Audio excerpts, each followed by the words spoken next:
Hello friends, welcome to my channel Sky's the Limit.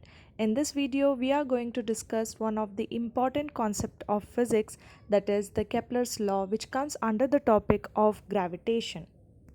These are the three Kepler's law, first, second and third law. Let us see what first law says.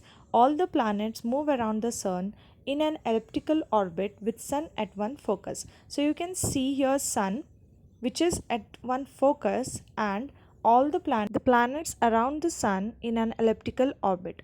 You can see the minor axis and the major axis.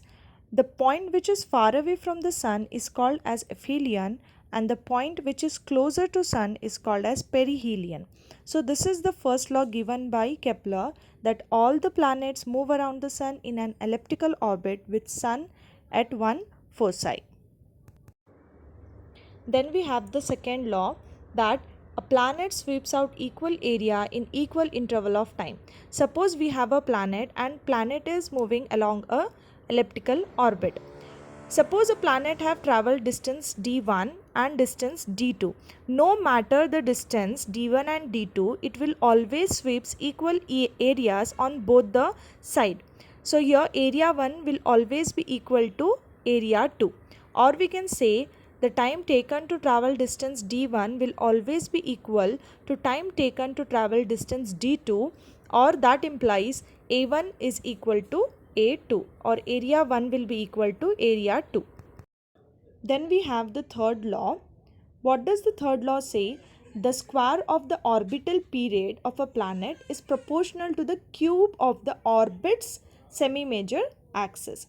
In the elliptical orbit, we have minor axis and the major axis. So what does it say? The time period, that is the time taken to cover the elliptical orbit, will always be equal to cube of the semi-major axis.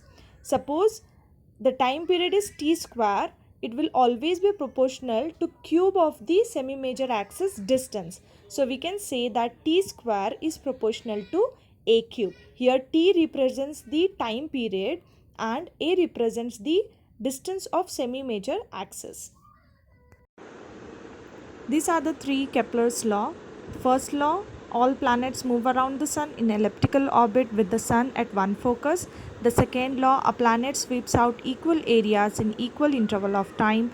The third law, the square of the orbital period of a planet is proportional to the cube of the orbit's semi-major axis. Hope you have understood all the Kepler's law. If you have understood the Kepler's law, please hit the like button and don't forget to subscribe to my channel Sky's the Limit and share with your friends. Thank you.